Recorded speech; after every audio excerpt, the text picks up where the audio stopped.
It began with laughter, loud, uncontrollable laughter, the kind that left viewers breathless, clutching their sides, and wondering how something so chaotic could be so brilliant. But behind the slammed doors, the shouting matches, and the perfectly timed disasters, there was something else hiding in plain sight, something uncomfortable, something controversial, and eventually, something that would spark debates lasting decades. Because Fawlty Towers wasn't just a comedy, it was a ticking time bomb disguised as a sitcom. And when it finally exploded, no one, not the audience, not the network, not even its creators, could fully control the fallout. To understand how it all began, you have to step inside a real hotel. Not a fictional one, not a carefully crafted set, but a real, uncomfortable, almost unbelievable place where the line between comedy and reality didn't just blur, it disappeared entirely. It was the early 1970s when a young comedy troupe arrived in the quiet seaside town of Torquay. They were there for work, expecting nothing more than a simple stay in a modest hotel. Instead, they walked into a nightmare of hospitality so bizarre, so surreal, that it felt like a performance. The man running the hotel was Donald Sinclair, and he didn't behave like someone who welcomed guests. He treated them like intruders. One moment, he was glaring suspiciously at visitors as if they had something to hide. The next, he was scolding them over trivial details that most people wouldn't even notice. When one guest accidentally left a briefcase unattended, Sinclair didn't calmly investigate. He didn't ask questions. He simply grabbed it and threw it over a wall, convinced it might explode. The guests weren't sure whether to laugh or leave. But one man was watching closely. That man was John Cleese. And what he saw wasn't just bad service. It was inspiration. Cleese saw something extraordinary hidden inside the madness. A character. A man so desperate to appear sophisticated, so completely unfit for his role, that he became unintentionally hilarious. Sinclair wasn't trying to be funny. That was the magic. He was serious. Dead serious. And that seriousness made him absurd. Cleese began to imagine what would happen if someone like Sinclair ran a fictional hotel. What disasters would unfold? How many lives would he frustrate? How many situations would spiral completely out of control? From that simple question, one of television's most unforgettable characters was born, Basil Fawlty. But Basil didn't emerge overnight. He was the product of years of observation, frustration, and creative evolution. And to truly understand Basil, you have to understand the man who created him. Long before he became a comedy legend, Cleese was just a tall, awkward boy growing up in a quiet English town. He stood out, not because he tried to, but because he couldn't help it. His height alone made him impossible to ignore. But inside, he was observant, curious, constantly studying the strange behaviors of the world around him. He was fascinated by authority figures, not because he admired them, but because he saw their flaws, their insecurities, their quiet desperation to appear important. These observations stayed with him. Eventually, Cleese found himself at Downing College, Cambridge, where his future would change forever. It was there that he joined a student comedy group. There, he discovered that his awkwardness wasn't a weakness. It was a weapon. He met collaborators who shared his strange vision of humor. Together, they pushed boundaries. They rejected traditional punchlines. They embraced chaos. This group would later become known as Monty Python. But even as Cleese found success, something deeper was forming in his mind. A character built on frustration, on insecurity, on the quiet rage of a man who wanted respect but never truly earned it. That character would eventually find his home in a small, struggling hotel. Cleese didn't create the show alone. Beside him was Connie Booth, his creative partner and wife at the time. Together, they crafted a world that felt painfully real. They didn't want easy jokes. They wanted tension. They wanted situations where every decision made things worse. They wanted viewers to feel the discomfort, the anxiety, and the inevitable collapse. When the show first aired, the reaction was uncertain. Some critics didn't understand it. They saw chaos where others saw brilliance. They saw anger where others saw comedy. They questioned whether audiences would accept such an unlikable central character. But audiences didn't just accept Basil Fawlty. They recognized him. They saw his insecurity, his desperation to impress wealthy guests while resenting them at the same time, his constant failures disguised as confidence. And they laughed.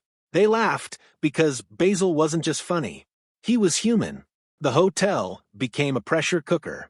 Every episode added more tension. Every mistake pushed Basil closer to collapse. And watching him unravel became irresistible. Standing beside him was his sharp, unflinching wife, played by Prunella Scales. She saw through Basil completely. Where he was emotional, she was calm. Where he was chaotic, she was controlled. And then there was Manuel, the endlessly confused waiter portrayed by Andrew Sachs. His misunderstandings didn't just complicate situations, they detonated them. Together, they formed a perfect storm. But while audiences were laughing, tension was building elsewhere. Because one episode would change everything. It was titled The Germans. At first glance, it seemed like another farcical disaster. Basil, recovering from a concussion, struggled to manage his hotel while welcoming German guests. Determined not to offend them, he gave himself one simple instruction: do not mention the war. But Basil was Basil. The harder he tried to avoid the subject, the more he stumbled directly into it. His words became more erratic, his behavior more desperate, until finally, in a moment that would become legendary, he marched across the room in a grotesque imitation of Adolf Hitler. Some viewers laughed. Others were horrified. Letters poured in. Complaints flooded the network. People accused the show of crossing a line that shouldn't be crossed. Executives debated whether the episode should be banned. For the first time, the future of the show felt uncertain. Cleese defended the episode fiercely. He argued that the joke was never aimed at the German guests. The joke was Basil himself, his ignorance, his arrogance, his complete lack of self-awareness. Basil wasn't the hero. He was the warning. And yet, the controversy refused to fade. Years later, the episode would face new scrutiny. As cultural standards shifted, streaming platforms removed or edited it. New generations viewed it through different lenses. The debate reignited. Was it satire, or was it offensive? The answer depended entirely on who was watching. But controversy wasn't the only struggle happening behind the scenes. While Basil's fictional marriage was crumbling on screen, Cleese's real marriage to Booth was quietly falling apart off-screen. They separated during production of the later episodes. Yet somehow, their creative partnership remained intact. They continued writing, continued performing, continued building something timeless, even as their personal relationship ended. It was a strange contradiction, pain fueling brilliance. And then, almost as suddenly as it began, it ended. Only 12 episodes were ever made. 12 episodes. That was all it took. In a television landscape filled with long-running shows, it seemed impossible that something so brief could leave such a permanent mark. But it did. Over time, critics who once doubted the show began to reconsider. They recognized its precision, its boldness, its willingness to make audiences uncomfortable. Eventually, the British Film Institute named it the greatest British television series ever made. Not one of the greatest. Its influence spread across generations. Writers studied its structure. Actors admired its performances. Audiences continued discovering it, laughing just as hard as viewers had decades earlier. But time didn't stand still for the people who created it. Cleese continued working, expanding his career into films, voice acting, and new creative ventures. Yet Basil Fawlty never truly left him. The character remained part of his identity. Booth chose a different path, stepping away from entertainment entirely. Scales faced personal health challenges but remained beloved. Sachs continued acting until his later years, carrying Manuel's legacy with him. And the show itself lived on.